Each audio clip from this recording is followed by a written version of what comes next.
Era 1670. Um livro publicado anonimamente nos Países Baixos, um livro tão perigoso que foi imediatamente banido em toda a Europa. Tão revolucionário que seu autor teve que escondê-lo até a morte, e tão preciso que 350 anos depois ainda faz a Igreja tremor. Esse livro mudou para sempre nossa compreensão sobre Sodoma, e você está prestes a descobrir por quê. Meu nome? Bem, isso não importa agora. O que importa é que, durante os últimos meses, eu mergulhei nos arquivos mais obscuros da filosofia. Você já se questionou por que, de todas as cidades de história bíblica, apenas Sodoma ganhou esse peso simbólico? Porque apenas ela se tornou sinônimo universal de pecado? A resposta não está onde você imagina. Baruch Spinoza tinha 27 anos quando começou a questionar os textos sagrados de uma forma que ninguém havia ousado antes. Não como um teólogo buscando confirmar sua fé, não como um cético tentando destruí-la, mas como um investigador. E investigadores fazem perguntas incômodas. A primeira pergunta que Spinoza fez sobre Sodoma foi devastadoramente simples. Se Deus é onisciente, por que precisou descer para verificar os pecados da cidade? O texto de Gênesis 18:21 diz literalmente que Deus declarou: "Descerei agora e verei se eles fizeram conforme o seu clamor." Espere, Deus não sabia o que estava acontecendo? Essa pequena inconsistência abriu uma fenda que Spinoza explorou com a precisão de um cirurgião. Do outro lado dessa fenda, ele encontrou algo que a Igreja tinha escondido por 16 séculos. Você sente essa tensão no ar? Esse desconforto de perceber que algo não se encaixa perfeitamente? Spinoza sentiu a mesma coisa, e ele não conseguiu ignorar. No século XVII, questionar as Escrituras era literalmente uma sentença de morte. Giordano Bruno foi queimado na fogueira por muito menos. Galileu passou os últimos anos de sua vida em prisão domiciliar por desafiar a autoridade eclesiástica. Mas Spinoza tinha algo que esses homens não tinham. Ele era judeu em uma Amsterdã relativamente tolerante. Uma cidade que, por sua posição estratégica relativa à abertura religiosa, atraía refugiados de diversas partes da Europa, inclusive da Inquisição Espanhola, criando um caldeirão cultural único e, em comparação com outras cidades da época, tolerante em matéria religiosa. Ele tinha uma mente que funcionava como um bisturi filosófico. Então, ele começou a dissecar Gênesis capítulo por capítulo, verso por verso. Quando chegou à história de Sodoma, ele descobriu algo extraordinário. A palavra hebraica usada para descrever o pecado de Sodoma não era o que todos pensavam. Deixe isso penetrar por um momento. A base de toda a condenação moral que a humanidade construiu em torno de Sodoma estava baseada em uma tradução imprecisa. Mas Spinoza foi além. Ele não apenas questionou a tradução, ele questionou a geografia. Onde exatamente ficava Sodoma? Aqui é onde a história fica realmente fascinante, e onde a Igreja Católica começou a suar frio. Por séculos, a localização de Sodoma foi um mistério conveniente. Uma cidade perdida no tempo, destruída pela ira divina, sem deixar rastros. Perfeito para uma narrativa moral, impossível de verificar, impossível de contestar. Mas Spinoza aplicou seu método geométrico, sua lógica rigorosa e sistemática, mesmo a geografia bíblica. Ele analisou as descrições topográficas, estudou as rotas comerciais da antiguidade, comparou os relatos bíblicos com registros históricos de civilizações vizinhas. E lentamente, como um arqueólogo da lógica, ele começou a reconstruir a verdadeira localização de Sodoma. O que ele descobriu fez tudo fazer sentido. E, ao mesmo tempo, destruiu séculos de interpretação moral. Você já notou como certas verdades, quando finalmente reveladas, parecem óbvias? Como se tivessem estado sempre ali, esperando que alguém simplesmente conectasse os pontos. descoberta de Spinoza sobre Sodoma foi exatamente assim. Mas antes de eu revelar o que ele encontrou, você precisa entender o contexto histórico que tornou essa descoberta não apenas revolucionária, mas perigosa. E você precisa saber sobre o homem que quase foi assassinado por questões muito menores. Em 1656, quando Spinoza tinha apenas 23 anos, ele já estava fazendo perguntas que deixavam os rabinos de Amsterdã nervosos. Perguntas como: se Moisés escreveu o livro de Deuteronômio, como ele pôde narrar sua própria morte no final do livro? Uma pergunta simples, devastadoramente lógica e absolutamente herética para a época. A comunidade judaica de Amsterdã não estava brincando quando se tratava de ortodoxia. Eles haviam fugido da Inquisição espanhola. Tinham visto o que acontecia com pessoas que textos sagrados não estavam dispostos a tolerar dissidência que pudesse atrair a atenção indesejada das autoridades cristãs. Fizeram algo que raramente acontecia. Emitiram um herém, um ato de excomunhão que no contexto judaico significava uma completa ruptura com a comunidade, um verdadeiro banimento social e espiritual, carregado de maldições e isolamento social, similar a uma sentença de morte social. Mas não uma excomunhão qualquer. O decreto contra Spinoza é um dos documentos mais violentos da história religiosa. Eles o amaldiçoaram durante o dia e durante a noite, quando se deita e quando se levanta, quando sai e quando entra. Eles proibiram qualquer pessoa de falar com ele, de fazer negócios com ele, de se aproximar a menos de 4 metros dele. Eles queimaram publicamente seus escritos, e então algo ainda mais sinistro aconteceu. Uma noite, quando Spinoza saía da sinagoga, porque sim, ele ainda frequentava, tentando reverter a excomunhão, um homem se aproximou dele na escuridão. O homem sacou uma faca. Spinoza viu o brilho da lâmina refletindo a luz das estrelas.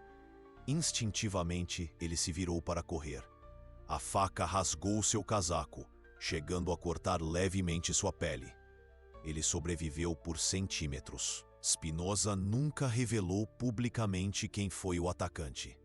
Guardou o casaco rasgado pelo resto da vida, como uma lembrança constante de que buscar a verdade pode ser literalmente uma questão de vida ou morte.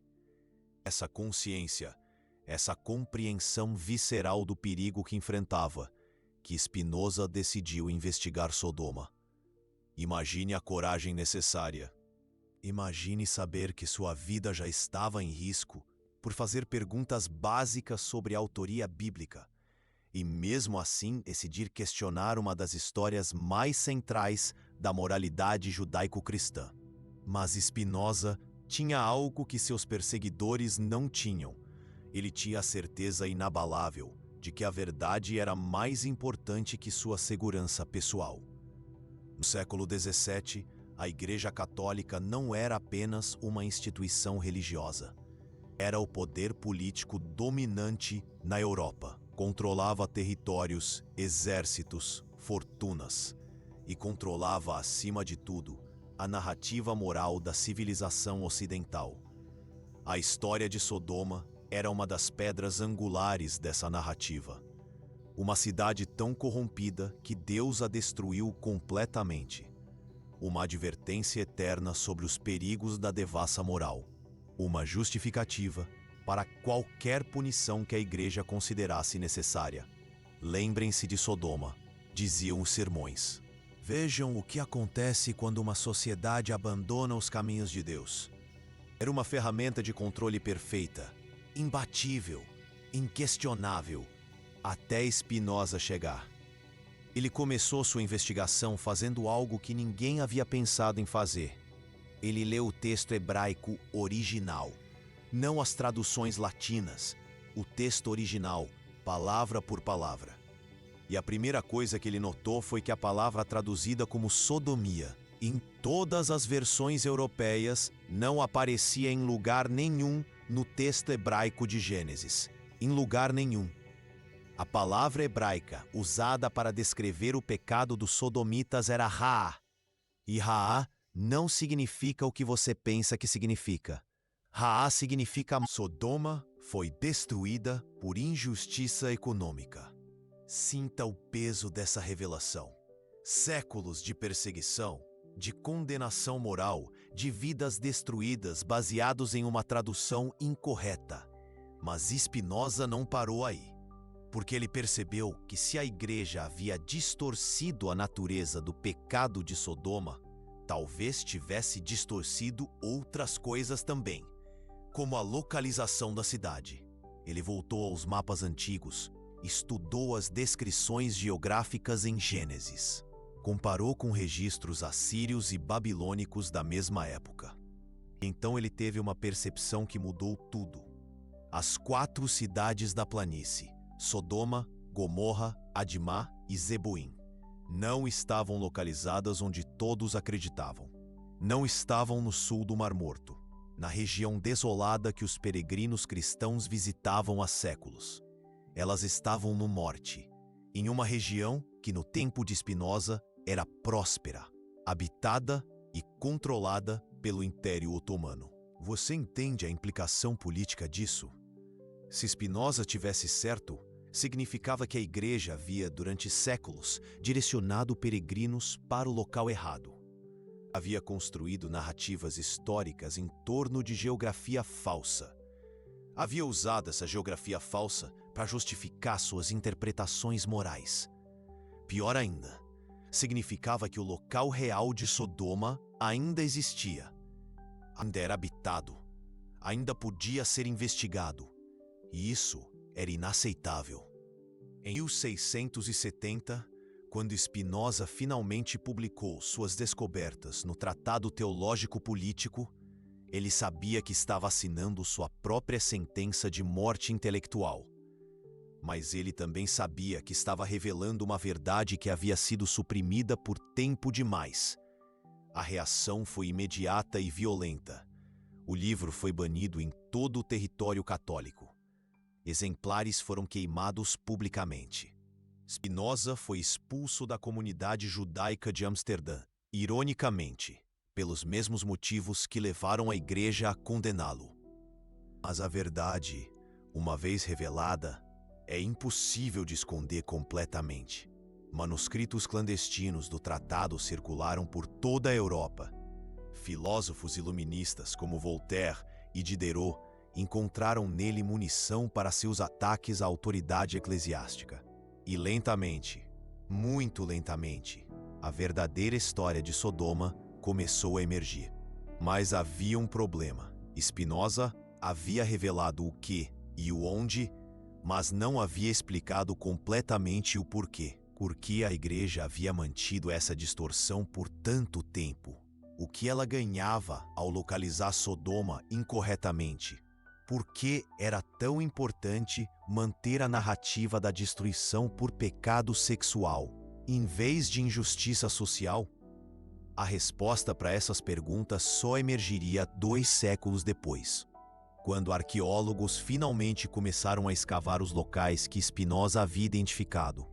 E o que eles encontraram foi ainda mais perturbador do que as descobertas originais de Spinoza, porque no local real de Sodoma, eles não encontraram evidências de uma cidade destruída pela ira divina. Eles encontraram evidências de uma cidade destruída por algo muito mais mundano, muito mais terrível, uma cidade destruída pela ganância humana. Os registros cuneiformes encontrados nas escavações contavam uma história diferente. Sodoma não era uma cidade de devassa moral. Era uma cidade de comerciantes prósperos que controlava as rotas de sal do Mar Morto. Uma cidade tão rica que seus habitantes se esqueceram dos pobres. Uma cidade onde a riqueza estava concentrada nas mãos de poucos, enquanto multidões passavam fome. Uma cidade onde a justiça podia ser comprada, onde os estrangeiros eram explorados, onde os necessitados eram ignorados. Exatamente como Spinoza havia deduzido da análise linguística do texto hebraico. Sodoma foi destruída não porque seus habitantes violaram códigos morais sexuais. Sodoma foi destruída porque seus habitantes violaram códigos morais econômicos. De repente, tudo fez sentido. A igreja tinha todas as razões do mundo para distorcer essa história. Porque uma condenação divina da injustiça econômica seria inconveniente para uma instituição que havia acumulado riquezas imensas enquanto multidões viviam na pobreza. Muito mais seguro transformar Sodoma em uma parábola sobre devassa sexual. Muito mais conveniente localizar a cidade em um deserto desolado, longe de qualquer evidência arqueológica que pudesse contradizer a narrativa oficial. Spinoza havia descoberto mais do que uma cidade perdida. Ele havia descoberto uma conspiração de silêncio que durou 16 séculos. Mas a história não termina aí, porque as descobertas de Spinoza sobre Sodoma foram apenas o começo de algo muito maior. Elas foram o primeiro passo em direção a uma compreensão completamente nova de como textos sagrados são manipulados para servir interesses políticos. E essa compreensão, essa percepção devastadora de como a verdade pode ser distorcida e reescrita, é o que fez de Spinoza o filósofo mais perigoso do século XVII. Porque se ele estava certo sobre Sodoma, sobre o que mais a igreja havia mentido? Essa pergunta ecoou pelos salões de poder de toda a Europa. E a resposta que Spinoza começou a fornecer em suas obras posteriores foi ainda mais explosiva que suas descobertas sobre Sodoma. Mas antes de explorarmos essas outras revelações, você precisa entender exatamente como Spinoza chegou às suas conclusões sobre a localização real de Sodoma, o método que ele usou, a lógica que ele aplicou. Porque esse método não apenas revelou a verdade sobre uma cidade antiga, ele criou um modelo para questionar autoridades que se consideravam inquestionáveis. E esse modelo, essa abordagem spinozista de investigação, é o que nos permite, hoje, 3 séculos e meio depois, finalmente compreender por que a verdade sobre Sodoma foi suprimida por tanto tempo e por que ela ainda incomoda tanto certas instituições nos dias de hoje. Imagine você está diante de um quebra-cabeças de 1000 peças. Durante séculos, pessoas tentaram entender a história de Sodoma, seguindo a interpretação tradicional, a imagem da caixa. Mas Spinoza fez algo diferente. Ele ignorou a interpretação preconcebida e começou a examinar cada detalhe individualmente. Esse foi seu método revolucionário. E esse método revelou que a imagem tradicional estava completamente errada. Vou te mostrar exatamente como ele fez isso. Primeiro, Spinoza aplicou o que ele chamava de método geométrico aos textos sagrados, assim como Euclides provou teoremas matemáticos através de deduções lógicas. Spinoza decidiu abordar as escrituras como um sistema que deveria ter coerência interna, um quebra-cabeça que precisava se encaixar. Se uma passagem contradizia a outra, uma delas estava incorreta ou mal interpretada. Se uma descrição geográfica não batia com a geografia conhecida da época, a descrição estava distorcida ou a geografia havia mudado. Se uma palavra em hebraico tinha múltiplos significados, era necessário escolher o significado que fizesse mais sentido no contexto histórico e cultural. Simples, lógico e absolutamente devastador para narrativas construídas em cima de contradições. Uma verdadeira revolução interpretativa. Quando Spinoza aplicou esse método à história de Sodoma, a primeira inconsistência que ele encontrou foi o livro de Gênesis descreve Abraão observando a destruição de Sodoma de uma montanha próxima. Montanhas próximas ao suposto local tradicional de Sodoma ficavam a mais de 50 quilômetros de distância. Era fisicamente impossível para Abraão ter visto a destruição de onde ele supostamente estava, a menos que Sodoma estivesse em outro lugar. Possibilidade que a tradição jamais considerou. Spinoza, então, examinou todas as referências geográficas mencionadas no texto. A planície do Jordão, o Vale de Sidim, as rotas comerciais que ligavam as 5 cidades da região. E ele descobriu algo notável. Todas essas referências apontavam para uma região específica, o Vale do Jordão Norte, próximo ao que hoje é a fronteira entre Israel e a Jordânia. Não o Deserto Sul, onde a tradição localizava Sodoma há séculos. Uma localização baseada em crenças, não em evidências. Mas aqui é onde a descoberta de Spinoza se torna ainda mais impressionante. Ele não tinha acesso a escavações arqueológicas, não tinha tecnologia moderna, tinha apenas sua lógica, textos antigos e uma determinação inabalável de seguir a evidência aonde quer que ela o levasse. E mesmo assim, suas conclusões foram confirmadas 3 séculos depois. Uma prova da força de seu raciocínio. Em 1975, arqueólogos começaram escavações sistemáticas na região que Spinoza havia identificado.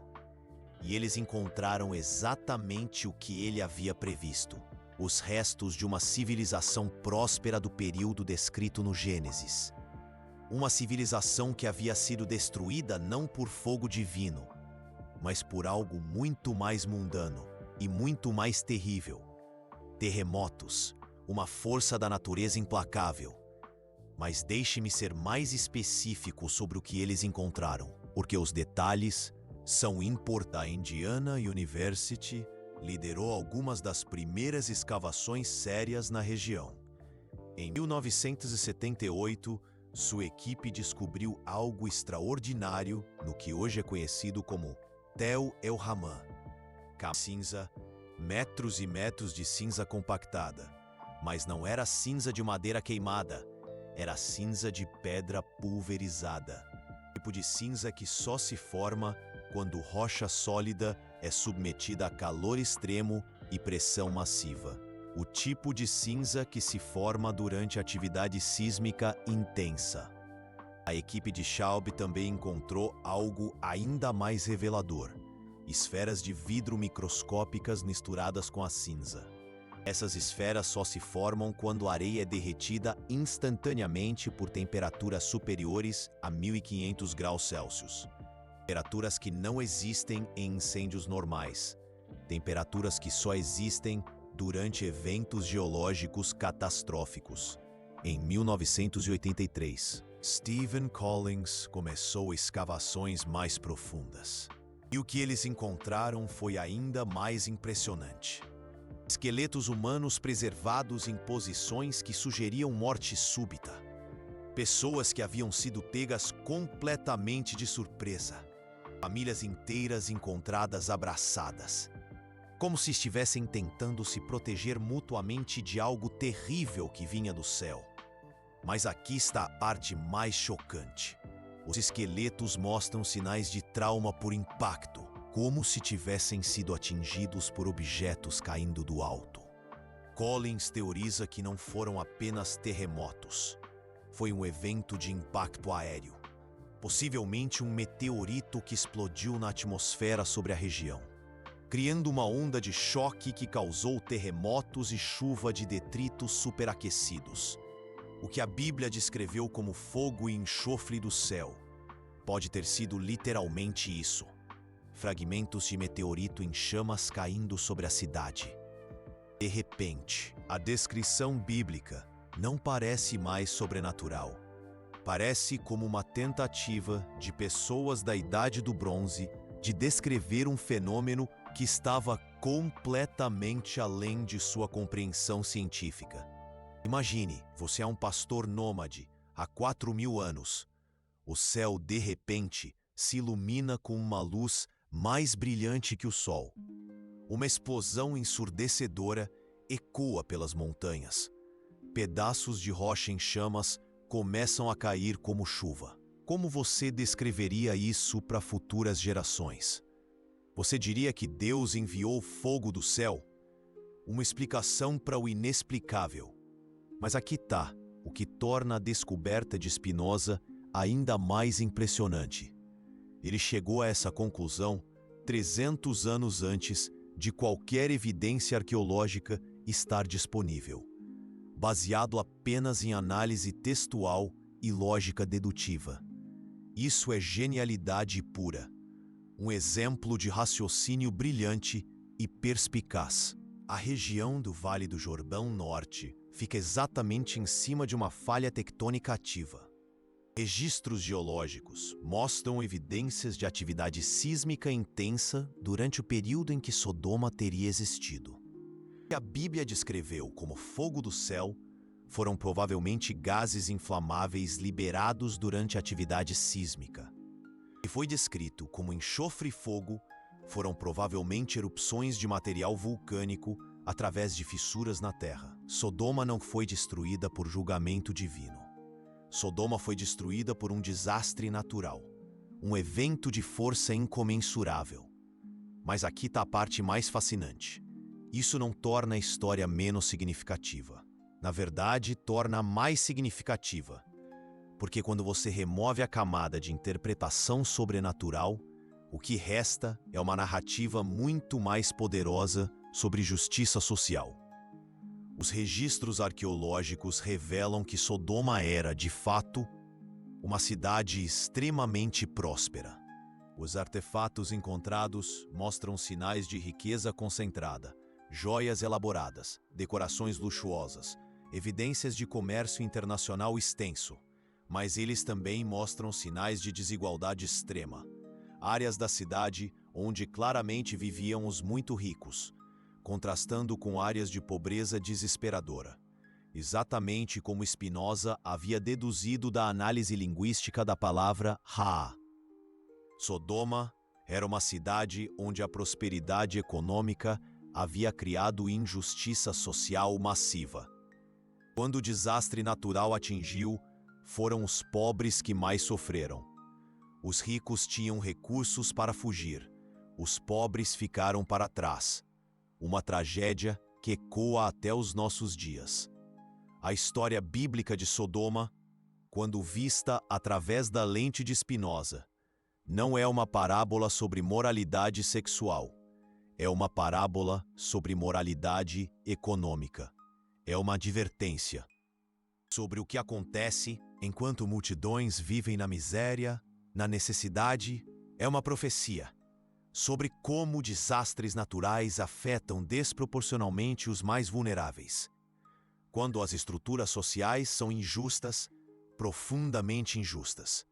E é por isso que a Igreja havia distorcido a história por tanto tempo. Porque uma condenação bíblica da injustiça econômica seria profundamente inconveniente para uma instituição que, durante séculos, acumulou riquezas imensas. Enquanto pregava a pobreza para os fiéis, a hipocrisia em sua forma mais pura. Muito mais seguro transformar Sodoma em uma história sobre pecado sexual. Muito mais conveniente focar na moralidade individual, em vez de justiça estrutural. Uma estratégia brilhante de desvio de foco. Spinoza não apenas descobriu a verdade sobre uma cidade antiga, ele descobriu como narrativas religiosas são manipuladas para proteger interesses econômicos. Uma manipulação sutil, mas eficaz. E essa descoberta foi apenas o começo. Apenas o começo de uma jornada de descobertas impactantes. Porque uma vez que você entende como a história de Sodoma foi distorcida, você começa a ver os mesmos padrões em outras partes das Escrituras. Você começa a enxergar a verdade por trás das palavras. E Spinoza viu esses padrões em todos os lugares. Ele foi além, muito além do que se esperava. Tome a história do Êxodo, por exemplo. Spinoza aplicou seu método geométrico e imediatamente encontrou problemas. Se 600 mil homens hebreus saíram do Egito, isso significa que pelo menos 2 milhões de pessoas no total participaram do Êxodo. Uma migração dessa escala teria deixado evidências arqueológicas massivas no deserto do Sinai. Mas arqueólogos modernos, depois de décadas de escavações intensivas, não encontraram praticamente nenhuma evidência de uma presença hebraica prolongada no Sinai. Um mistério arqueológico que intriga até hoje. Spinoza concluiu que praticamente exagerados por escribas posteriores, para tornar a narrativa mais impressionante. O êxodo provavelmente aconteceu, mas envolveu centenas de pessoas, não milhões. Uma verdade desconfortável para muitos. E por que essa distinção importa? Porque uma migração de centenas é uma história sobre sobrevivência e determinação. Uma migração de milhões é uma história sobre poder divino esmagador. Duas narrativas, com pesos completamente diferentes. A Igreja preferiu a segunda versão, mais impressionante, mais útil para demonstrar a onipotência divina. Uma escolha estratégica para manter o poder. Mas Spinoza foi ainda fundo. Ele analisou a narrativa dos 10 Mandamentos e encontrou algo perturbador. O texto hebraico original descreve Moisés recebendo 2 tábuas. Mas quando você examina a lista dos mandamentos em Êxodo versus a lista em Deuteronômio, elas são diferentes. Não ligeiramente diferentes, substancialmente diferentes. Uma discrepância significativa que questiona a narrativa oficial. Como Deus pode ter escrito 2 versões diferentes dos mesmos mandamentos? Uma pergunta que ecoa ao longo dos séculos. A resposta óbvia é que ele não escreveu. Escribas humanos escreveram, em épocas diferentes, com agendas diferentes, a verdade nua e crua, sem adornos religiosos. E quando Spinoza revelou essa descoberta, ele não estava apenas questionando a autoria, ele estava questionando a base de toda a autoridade moral judaico-cristã. Uma crítica audaciosa, ousada. Se os 10 mandamentos foram escritos por humanos, não por Deus, então eles são sugestões humanas, não comandos divinos. Uma ideia revolucionária para a época. E se são sugestões humanas, e se não fizerem mais sentido, o poder da razão acima de qualquer dogma. Você pode imaginar como isso soou para as autoridades religiosas do século XVII? Um verdadeiro terremoto ideológico. Mas Spinoza não parou nos textos hebraicos. Ele aplicou o mesmo rigor aos evangelhos cristãos. Sua busca pela verdade era incansável. E descobriu que os 4 evangelhos contêm contradições factuais irreconciliáveis sobre eventos básicos da vida de Jesus, contradições que abalam os pilares da fé. As genealogias de Jesus em Mateus e Lucas são completamente diferentes. As últimas palavras de Jesus na cruz são diferentes em cada evangelho. O número de pessoas crucificadas com Jesus varia dependendo de qual evangelho você lê. Um quebra-cabeça histórico, com peças que não se encaixam. Spinoza concluiu: são narrativas teológicas escritas décadas depois dos eventos que descrevem, por autores que nunca conheceram Jesus pessoalmente.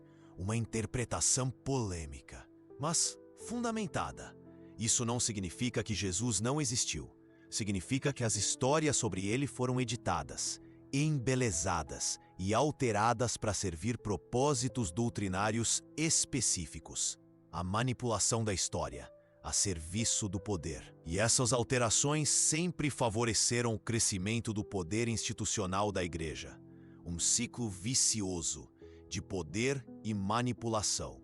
Histórias sobre Jesus, desafiando autoridades políticas e religiosas, foram minimizadas. Histórias sobre Jesus, estabelecendo autoridade institucional, foram amplificadas. Uma distorção sistemática da verdade. Histórias sobre Jesus, defendendo os pobres contra os ricos, foram reinterpretadas como sendo sobre salvação espiritual. O mesmo padrão que Spinoza havia descoberto em Sodoma. Narrativas originais sobre justiça social sendo transformadas em narrativas sobre moralidade individual. Padrão repetido ao longo da história. Porque justiça social questiona estruturas de poder. Moralidade individual não questiona. A diferença crucial entre as duas perspectivas. Estruturas de poder preferem não ser questionadas. O medo da verdade é o combustível do poder.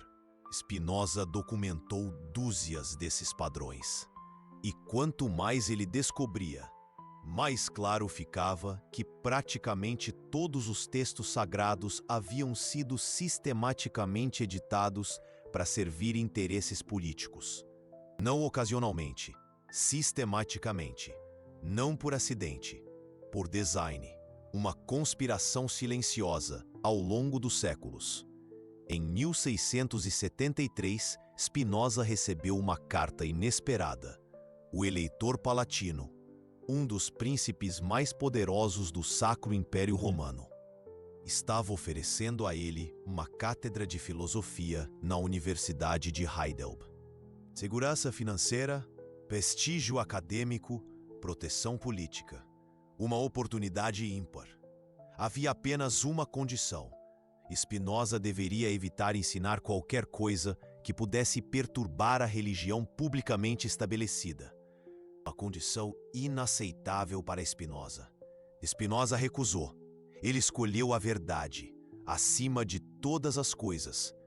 Em sua carta de resposta, ele escreveu: "Não sei dentro de quais limites essa liberdade de filosofar deveria ser confinada, para evitar parecer que quero perturbar a religião publicamente estabelecida.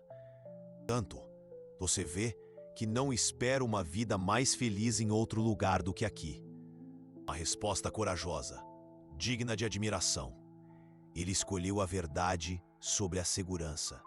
Ele escolheu a liberdade intelectual sobre o reconhecimento oficial.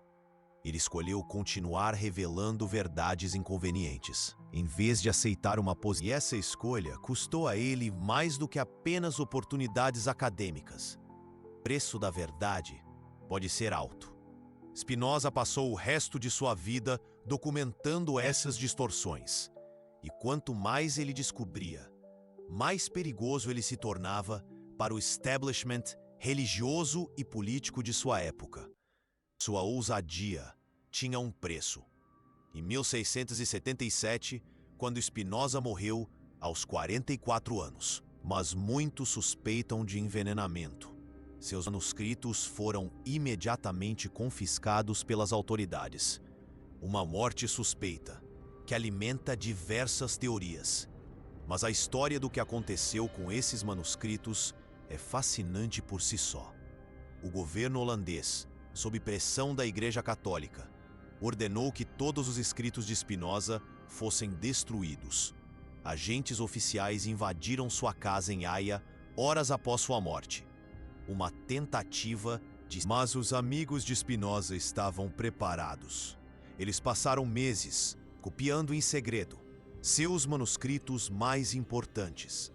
Quando os agentes chegaram, encontraram apenas versões editadas e incompletas de suas obras. As cópias completas já haviam sido contrabandeadas para fora do país. Algumas foram parar na Inglaterra, onde filósofos como John Locke as estudaram em segredo. Outras chegaram à França, inspirando pensadores iluministas como Voltaire e Diderot.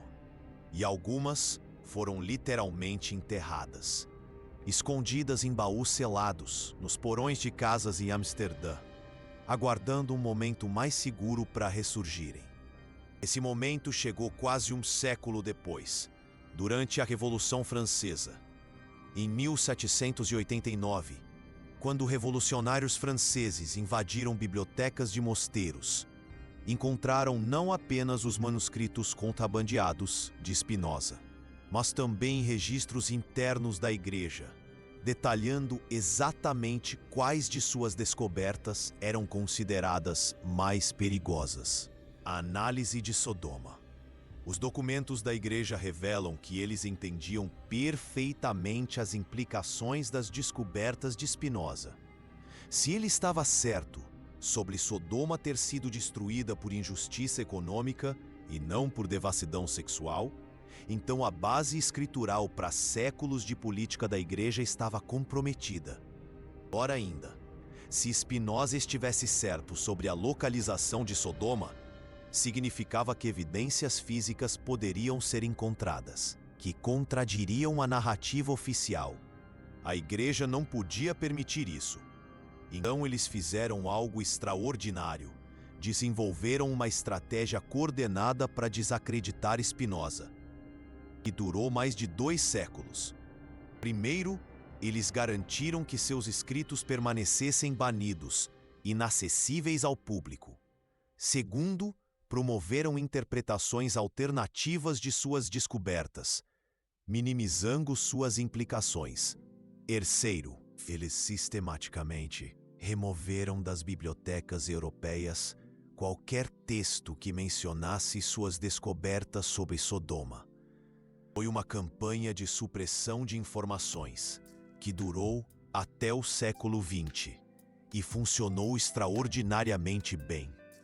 Até 1920, praticamente ninguém fora de círculos acadêmicos muito especializados sabia sobre as descobertas de Spinoza sobre Sodoma. Seus outros trabalhos filosóficos eram conhecidos e estudados, mas suas análises bíblicas permaneceram obscuras. Foi apenas quando arqueólogos independentes, não financiados pela Igreja, começaram escavações na região que Spinoza havia identificado, que a verdade começou a emergir. E mesmo assim, levou décadas para que suas descobertas fossem aceitas pela comunidade acadêmica dominante. Porque revelar que Spinoza estava certo sobre Sodoma significava admitir que a Igreja havia estado errada e havia É uma conspiração institucional para suprimir evidências históricas. Implicações disso vão muito além de discussões sobre uma cidade antiga. E se a Igreja estava disposta a suprimir a verdade sobre Sodoma por 3 séculos, que outras verdades eles podem ter suprimido? Que outras descobertas arqueológicas foram desacreditadas ou ignoradas porque contradiziam narrativas oficiais? Que outros documentos históricos foram removidos de bibliotecas ou marcados como heréticos, para proteger dogmas estabelecidos? Essas perguntas não são especulação conspiratória. São questões legítimas levantadas por historiadores modernos, que estudam os arquivos da Igreja, que foram abertos nas últimas décadas. E as respostas são perturbadoras. Documentos revelam que a Igreja sistematicamente suprimiu evidências arqueológicas que contradiziam cronologias bíblicas. Eles financiaram expedições que confirmavam suas narrativas e difundiram expedições que as questionavam. E marginalizaram acadêmicos que faziam descobertas inconvenientes. Eles até mesmo, em alguns casos, destruíram fisicamente artefatos que contradiziam suas doutrinas. O caso de Sodoma não foi uma exceção de supressão da verdade, que durou séculos. E esse padrão não se limitou à Igreja Católica. Outras instituições religiosas e políticas adotaram métodos similares para proteger suas narrativas oficiais. É por isso que as descobertas de Spinoza são tão relevantes hoje. Não apenas porque elas revelaram a verdade sobre uma cidade antiga, mas elas nos deram um modelo para identificar e questionar a supressão sistemática da verdade.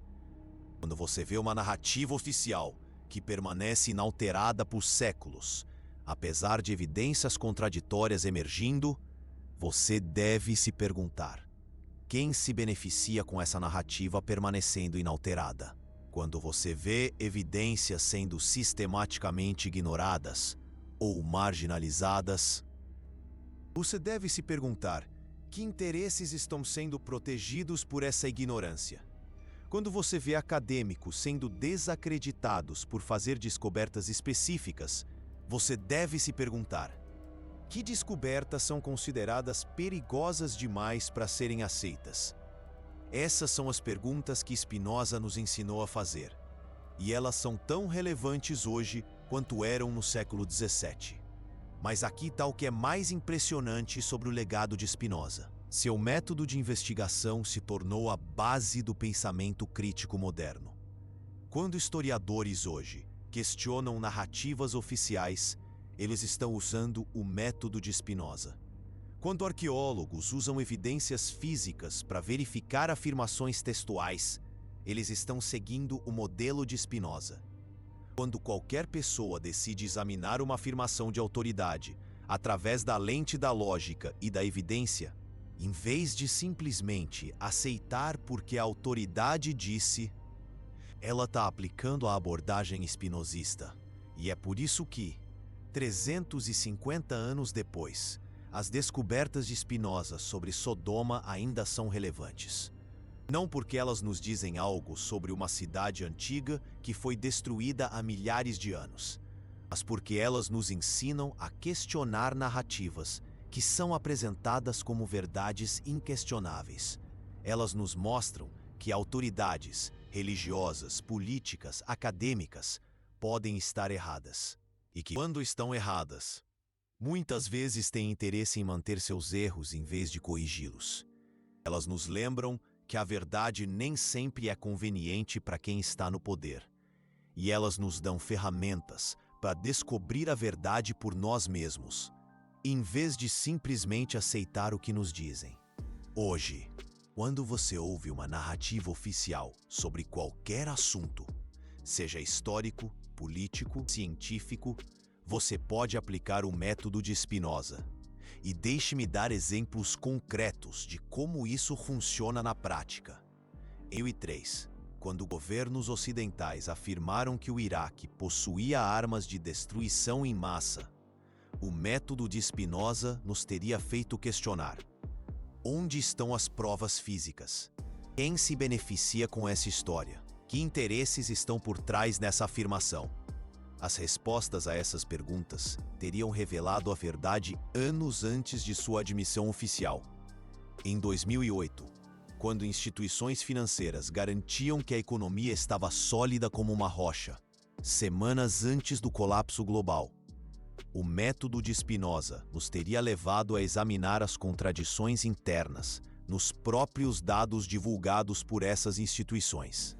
E teríamos descoberto que os números simplesmente não se sustentavam sob uma análise rigorosa. Uma verdadeira casa de cartas prestes a ruir. Em 2020, diante de afirmações contraditórias de autoridades de saúde sobre a origem viral, o método de Spinoza nos teria encorajado a examinar não apenas a ciência, mas também quem lucrava com determinadas narrativas sendo aceitas ou rejeitadas. Um jogo de poder disfarçado de ciência. O método de Spinoza não te diz qual narrativa é verdadeira. Ele te oferece ferramentas para avaliar a credibilidade, identificar inconsistências e reconhecer quando interesses poderosos podem estar influenciando a informação. É uma bússola, não um mapa.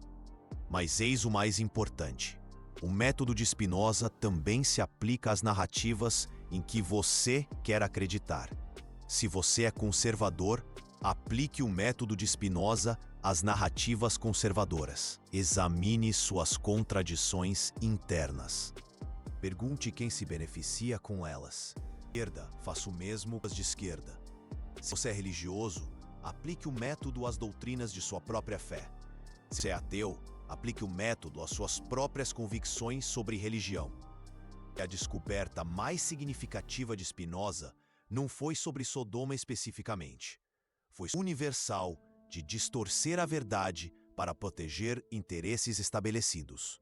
E todos nós temos interesses estabelecidos que preferimos proteger a questionar. Uma verdade desconfortável, mas verdadeira. A verdadeira coragem intelectual não é questionar narrativas que você já rejeita. É questionar as narrativas de que você depende emocionalmente para dar sentido ao mundo. Desafiar seus próprios paradigmas. Spinoza questionou as narrativas fundamentais de sua própria cultura, sua própria religião, sua própria comunidade. E isso lhe custou tudo: família, segurança, reconhecimento social. Mas ele ganhou algo que seus perseguidores nunca tiveram. Ele ganhou a verdade. E a verdade, como ele descobriu, é mais valiosa do que qualquer coisa que você tenha que sacrificar para obtê-la. Uma busca árdua, mas recompensadora. Hoje, 350 anos depois, temos privilégios que Spinoza jamais teve. Temos acesso a informações que ele só podia sonhar. Temos proteções legais que ele nunca desfrutou. Temos tecnologias que tornam a investigação independente mais fácil do que qualquer geração anterior jamais imaginou. Mas também temos algo que Spinoza não tinha. Temos o exemplo dele. Sabemos que é possível questionar autoridades estabelecidas e sobreviver. Sabemos que é possível descobrir verdades suprimidas por séculos. Sabemos que é possível aplicar lógica rigorosa a narrativas sagradas e encontrar insights que transformam nossa compreensão da realidade. Um legado que perdura. E sabemos que quando fazemos isso, quando seguimos a evidência para onde quer que ela nos leve, mesmo quando é inconveniente, mesmo quando é perigoso, mesmo quando contradiz tudo que nos ensinaram a acreditar, descobrimos algo extraordinário. Descobrimos que a realidade é mais rica, mais complexa e mais fascinante do que qualquer ficção criada para escondê-la. Sodoma não era uma cidade de devassidão moral destruída por um julgamento divino. Era uma cidade de injustiça econômica destruída por forças da natureza. Uma interpretação revolucionária. E essa verdade é mais profunda, mais relevante e mais transformadora do que o mito criado para substituí-la. Porque a verdade sobre Sodoma nos ensina algo que o mito jamais poderia ensinar: que desastres naturais afetam desproporcionalmente os mais vulneráveis quando as estruturas sociais são injustas. Prosperidade econômica sem justiça social é instável e perigosa. Que narrativas sobre moralidade individual são frequentemente usadas para desviar a atenção de problemas estruturais que poderiam ser resolvidos através da ação coletiva. Essas são lições necessárias hoje.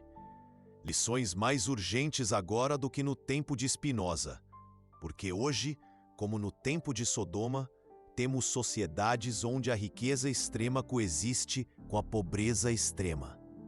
Hoje, como no tempo de Sodoma, temos líderes que usam narrativas morais para justificar a inação diante da injustiça econômica. Hoje, como no tempo de Sodoma, temos instituições que preferem proteger seus próprios interesses em vez de enfrentar verdades inconvenientes sobre as consequências de suas políticas. Hoje, como sempre, temos desastres naturais e causados pelo homem que afetam desproporcionalmente aqueles que têm menos recursos para se proteger. Um ciclo vicioso. A história de Sodoma, revelada pelo trabalho de Spinoza, não é apenas sobre o passado, sobre o presente, sobre padrões que se repetem quando as sociedades permitem que o poder e a riqueza se concentrem nas mãos de poucos, sobre como as narrativas são distorcidas para proteger esses padrões, sobre como a verdade, não importa quanto tempo seja suprimida, eventualmente encontra um caminho para a superfície. Às vezes, através de um filósofo corajoso como Spinoza. Às vezes, através de arqueólogos persistentes como Shelby Collins. Às vezes, através de pessoas comuns que decidem aplicar lógica rigorosa a afirmações de autoridade. Sempre, eventualmente, a verdade emerge. Quando ela emerge, ela não apenas revela o que estava escondido.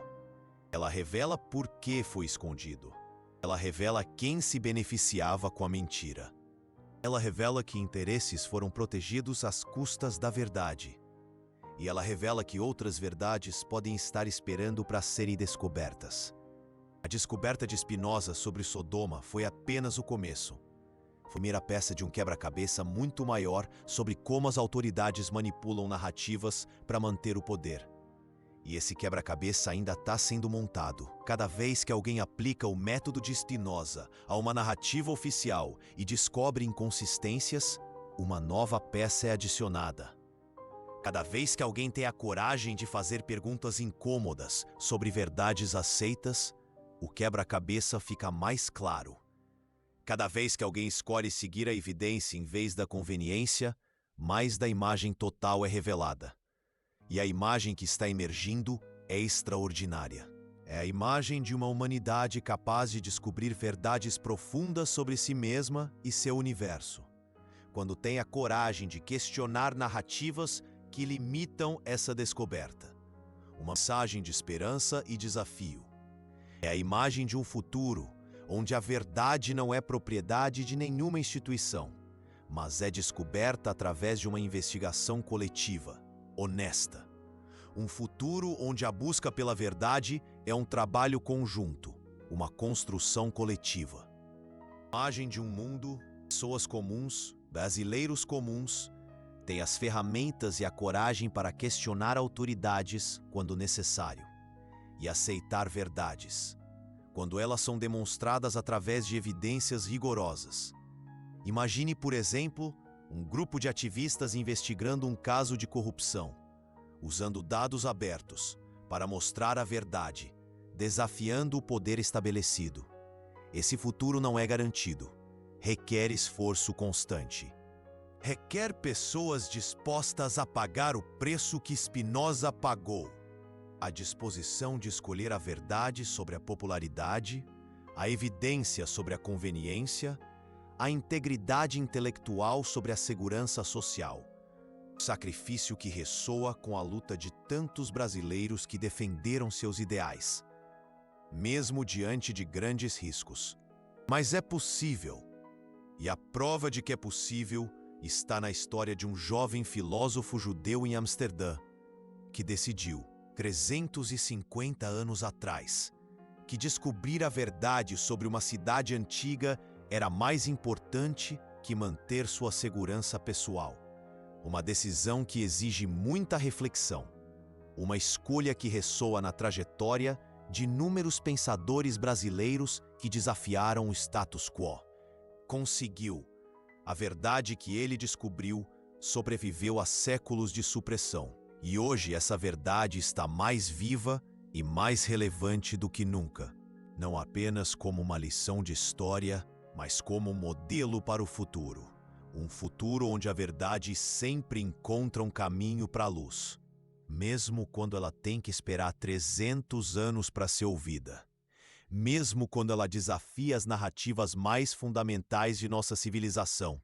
Pense em como muitas verdades históricas sobre o Brasil foram silenciadas e, ao longo do tempo, vieram à tona, mostrando a complexidade da nossa identidade. Mesmo quando ela revela que aqueles em quem confiávamos para nos contar a verdade estavam, deliberadamente, nos contando mentiras, um cenário que infelizmente vemos se repetir com frequência.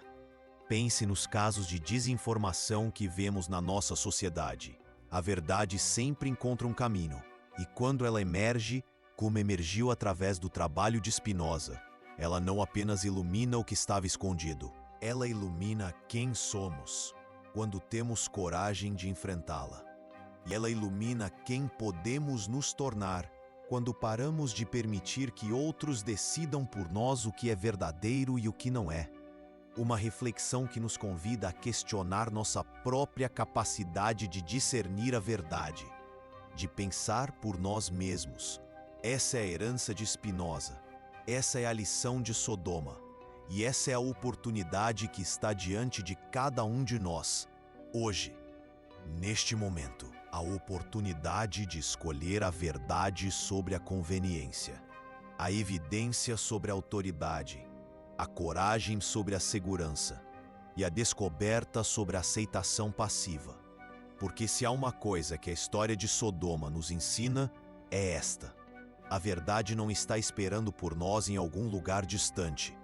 A verdade está aqui, agora, esperando que tenhamos coragem suficiente para fazer as perguntas certas e integridade suficiente para aceitar as respostas.